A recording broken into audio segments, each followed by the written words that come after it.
It's time for more Chameleon Twist 2! Last time, we tackled everything that Skyland had to offer, and today, we're going to be tackling Carnival Land. So, let's get to it! Now the first thing we're going to do is turn around and talk to our rabbit friend again. This is Carnival Land, a fun world with an amusement park and a circus. Your enemies might look yummy, but watch out, they're dangerous! Also, you'll need to use vertical rotation here, so it's a good idea to practice it in a training game. Alright, let's practice it in a training game then. Hello! This is where you practice vertical rotation. Shoot out your tongue and wrap it round the stakes, pressing the A button simultaneously. Press the control stick up while pressing the A button to do a high-level rotation, or down to do a low-level rotation. Use these techniques to reach the finish line on the far left. Thank you, and that's exactly what we'll be doing. This can actually be pretty tough the first time around. One tip I've got if you're struggling is to let go pretty much as soon as you get any kind of vertical momentum. That way, it'll fling you upwards and you'll have plenty of time to grab onto the next bar. If you wait too long, it can fling you forwards or down, and that makes it pretty difficult. We got 12:48. I'm pretty happy with that time. Alright, now that we're all trained up, we can start exploring the stage. And the first thing we can do is jump up here on this archway and collect ourselves a power-up. I wonder what we'll get. Nothing. Okay, fair enough. And here's the first new enemy of the stage, ice cream cones. They'll just kind of wander around and occasionally they'll do a barge attack at you like that. But these three are particularly docile compared to the others in the stage. Probably because they're right at the start, but I find they don't do that barge attack very often. I think the game's just being beginner friendly. Now here's the next new enemy of the stage, a bucket filled with grilled octopus balls. Or I think they're grilled octopus balls. I don't actually know where I got that from. I've been thinking it my whole life, so either I read it in the game manual when I was younger, or maybe little DeadBeard just kind of made it up and I've been stuck thinking it for my entire life. So I don't actually know if he's a bucket of grilled octopus balls or not. I'm gonna say it is. And these guys fire french fries at you like missiles. And you can eat them up and spit them out at them, but you're more likely to take damage, I think, so it's usually best just to walk past them. We also got nothing from that hard power-up. Now here is a platform that you can balance on, so I find you want to stand and put all of your weight in one of the corners, and then jump up to the opposing corner, because if you stay on the platform for too long, it'll sink back down and you won't be able to get the power-up on the other corner. So here we go again, put our weight, and jump across, and collect a second coin. Once you've got up on one of the corners, you can also jump across and parasol and use your tongue like this to collect a power-up, but it's easy to get them regardless. And here's another power-up. On to the next platform. Big head. I love the big head little body look. Look at me. So now there are some rotating platforms, which we're gonna jump on. I was a bit too eager there. Usually you should wait. You can get on it there really easily. And up the top here, if your tongue stand, there's another coin. Now as you just saw, the rotating platforms can occasionally change directions, so sometimes you might have to wait. But in this case though, we're going to parasol down to the bottom of the other tower and collect ourselves a heart. And if we're quick, we can miss the platform. Damn it. Oh no, now we're going to have to wait. I tried to be slick and to do that a little bit faster, but patience in a game like this really pays off. Now will this go forward or will it go backwards? It's going forwards. Good, we can proceed. Now each of these next two towers also has a collectible like the previous ones. One up the top and one down the bottom. But this time, they're on different sides. So there's a heart power-up on this side. And if we parasol down like this, you'll be able to see the power-up on the other tower, right at the bottom on the far side. Now we don't really need to get that, so we're just going to proceed. But now you know it's there. So instead, we'll come across here, collect this coin, and go into the next section. Now if your tongue stand here and jump up, you can get a power-up. And we get short. Now short makes your tongue shorter, so you can't reach as many things, which will make this bit take a little bit longer, but that's okay. I don't really know what these guys are. They kind of have sprinkles on their head and look a little bit like ducks, but basically, the way we've been playing this game so far, when we spit out creatures, we've been using B, which spits them all out at the same time, which is good in most cases, but for these targets, if you use Z instead, you can spit them out individually, which is good for being more conservative with your shots. Oh, I had an extra one in my mouth that I didn't realize. And being more conservative with your shots means that in sections like this with the targets, you can kind of aim more strategically, which is very useful. And just like that, we've knocked them all down. So let's spit out the remaining ones and get on to the next bit. Now these platforms will rise as you jump on them. Now something I failed to mention with the tongue stand in the first episode is that when you still and do a tongue stand, it goes straight up, which can get you a bit of height. But if you run and do a tongue stand, it'll do this kind of flinging motion like this. And if you jump right at the peak here, you can get a little more height and a little more distance, which is really good for reaching some of the trickier jumps in the game. Now that we've done that, let's jump into the teacup. We're Chameleon T. Now right here, if you jump out of the cup and stick to the area where the cup's going to collide with, it'll push you up and you'll stick onto nothing, which isn't useful, but it's a funny sight. And on to the Little Mouse roller coaster. So this little cart will follow along the little white circuit, and it'll keep going around. So if you miss the jump, which you'll see in a second, it's no big deal because it'll just go back around to the start and you get a second chance, which is really good. So as you'll see here, it comes back to the start. But I don't feel like waiting around, so let's do a little bit of a precarious jump, and hopefully our tongue will save the day. Hey, I got the coin. I'll take it. And here's an ice cream friend. See, he's way more aggressive than the ones at the start. And now we can ride the second mouse roller coaster. But in this case, we're going to jump off a little bit earlier. There, and come onto this roof, because there's actually quite a few goodies up here. The first one is a random power-up. Up speed is going to make the rest of this quite a bit easier.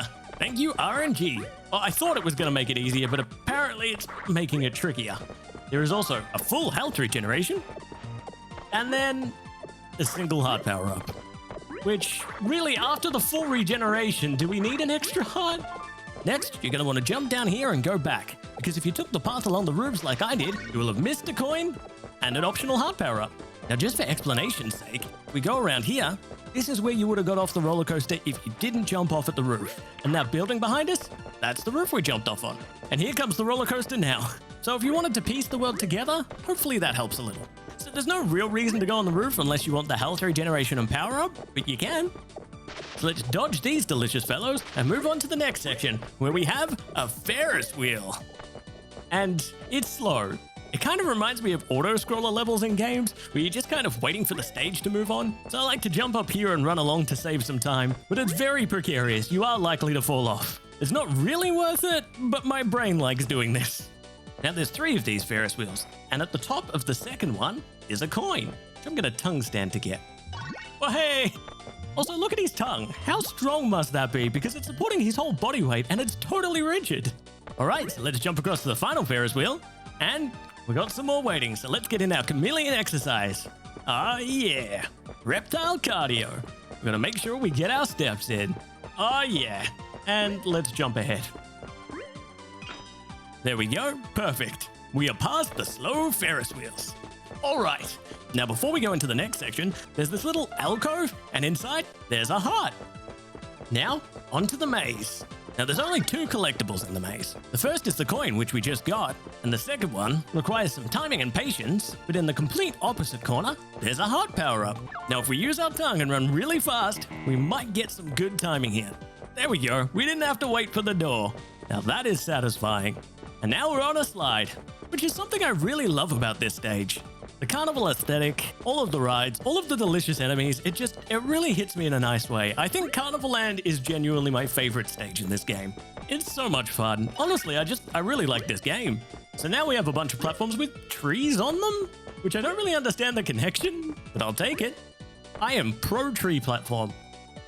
And on this next platform, there are 2 coins. One of them is a real coin, the other is a fake enemy coin.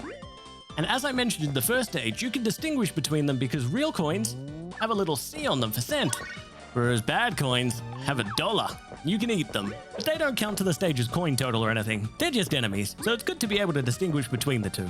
Now this isn't the way you should go, but if you jump across here, you can land on this isolated platform that has no real purpose other than having a fake coin.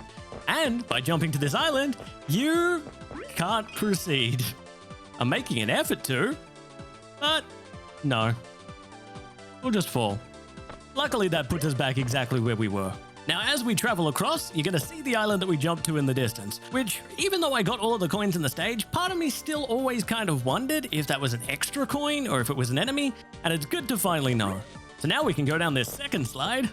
Whoa-hey! And land into a group of French fry enemies. And a coin. Jump away, into the cup. Come on. You can do it. So after riding the yellow teacup along, we're going to get to this little intersection. Now, the other yellow teacup, that's the way to progress with the stage. So what we're going to do is, first of all, we're going to take this pink teacup, because at the very end is a little detour to an untimely death.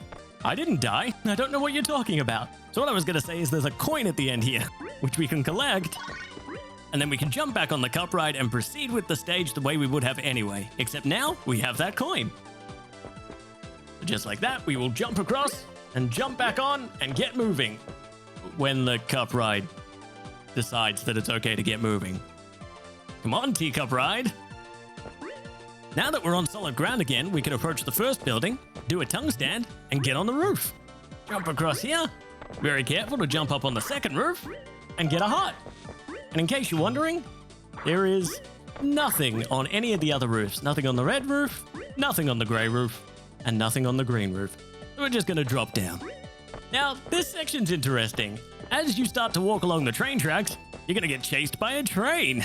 And you could easily just run to the end of the train tracks. But even though it can be intimidating the first time you come across it, the train's not that fast. And you can always jump up on top of the train. And then, if you jump up on the very top, you can get a full health restoration. Let's jump off and proceed. Now, like the first train, on top of the second train is also a full health restoration. Which, can we... There we go. You can see the full restoration. Now, I'm not going to get that one. Instead, I'm going to run along the tracks just to demonstrate that. When you get around here, you're going to see a coin, which you're going to want to jump to collect. You have plenty of time to stop if you're worried and collect that. And then we can just keep on going. But at the very end of the train tracks is this stage's carrot. And one thing I wanted to show you is that when the train gets to the end, after a few seconds of being stopped, it's going to start reversing and go back along the way it came. So if you had trouble jumping to collect that coin or didn't get the carrot in time, don't stress, you can just wait a few seconds and the train will start going backwards. There goes the train. So with that done, let's jump on this platform and go inside the big top, where we can see what it has to offer. Alright, so this can be one of the more frustrating sections of the stage. It's not particularly difficult, but it can easily become tedious. So we get to do some trapeze work, and it's more of that vertical rotation we trained with earlier. But the problem is when you miss, you fall down and land on the netting, which bounces you back up, and it's easy to get stuck in this kind of bouncing loop where it's hard to grab onto the bars and continue. But one handy trick is to use your parasol to control your falling, so you can move ahead even if you're stuck in the bouncing loop. You can collect that power up ×2 and be introduced to delicious donut birds.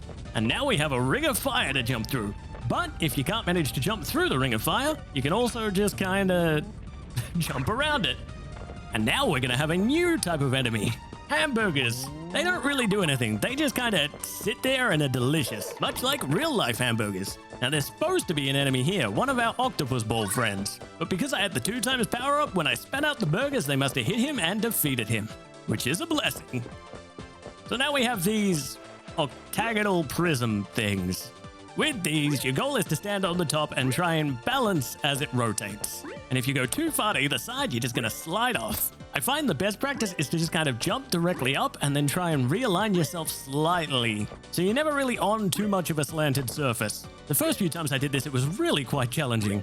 I'm honestly surprised that went as well as it did. And here we have more delicious donut birds, which I'm going to eat for no other reason than the fact they look delicious. Honestly, a lot of the creatures in this stage look delicious. After I finish recording this video, I'm gonna go have lunch, I think. So we'll go up here, collect a coin, and then jump onto the pirate ship.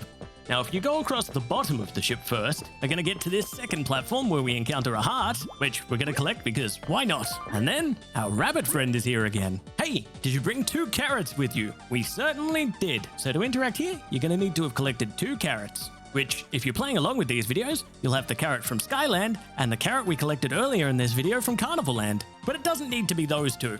Like, if for instance you missed the carrot in this stage, but had collected a carrot from a later stage, that's still 2 carrots, and that still counts. If you did, I'll show you the way to a special room. We certainly did. I see you got the carrots? Let's go! So one thing to note about this minigame is that by getting a certain score, you get one of the stage's coins. Which means if you want to collect all 20 coins in the stage, you have to have collected 2 carrots and play this minigame. This is a game where you test your vertical rotation skills using iron bars. The more rotations you do in succession, the higher your score. You've only got 1 minute, so make sure you land before time runs out. You get extra points for landing. Alright, So we'll revisit this minigame in a later episode, but today what I'm going to do is show you a way to guarantee you're going to get that score so you can get the coin. So we're going to stand and make sure our shadow lines up roughly with the edge of that platform and face forward. Face forward, I said. Extend your tongue all the way, jump up so it latches on, and then just hold the buttons. You don't actually have to do anything else. You should get a score of 270, land, and then get 320, which the threshold for collecting the coin I believe is 300. So there you go. Nice and easy, no effort involved. So let's exit. We'll revisit that later and play it properly and see what score we can actually get, but for anyone using this as a walkthrough, that's a nice and easy way to get through that challenge if you're struggling. So, now that we're back on the ship, we're gonna rub our face against it. No, we're gonna do a vertical rotation to get up here, and then do another vertical rotation to get up even higher. Then we can jump on this wooden platform. Now, you might be thinking that this uses a weight detection like the platform did earlier in the stage, but that's not the case here. But one thing you could do is wait for this to get all the way up, jump. Oh, that's not what I wanted to do at all. Let's try that again. Go to the side, jump, and extend your tongue and do a vertical rotation, and then do another one, because you can get a full regeneration at the top of the ship. So let's jump back. Can't believe I hit that pole like that. That'd be a good aim any other time. But there's another one of these next, and they both follow the same pattern, so as one side goes down, the same side on the other platform also goes down. Which means we can jump across, it'll go down, and by the time we get to the other end, it'll be ready to go up, and we can jump onto the castle. Now we jump across here, and we should be able to get a heart. And then these rotating roofs have goodies on top, but they're kind of hard to manage. You want to jump up and try and get your tongue stuck right near the top, like that. And then you can jump up. It can take a few tries. To save some time, once you make your way up onto the first one of these, you can jump, parasol, and use your tongue to get the coin on the second one. That way, you don't have to do the tricky jump and try to get up there twice. And just like that, we've got the carrot for this stage and all 20 coins. The boss looks delicious, but you can't eat him. Lots of things will come flying through the air, so be careful. I mean, I mentioned being hungry earlier, and just saying that I can't eat the boss kind of feels like a challenge to me. So let's jump up here, collect the heart power-up. Oh, we got full health regeneration. Now let's go see the boss. That video transition is still really, really weird. All right. So I wonder what we'll be up against. Oh no! It's a murderous hamburger! And quite honestly, the easiest boss in the game. So you just go to one of these ledges, eat as many hamburgers you can, and spit them out right at him. Then go to a different edge, collect more hamburgers, and even when he's spitting out his ingredients at you as you're jumping and dodging them, as long as you jump when you fire back at him, they'll pretty much always hit him. So this is the boss battle. He is not that tough.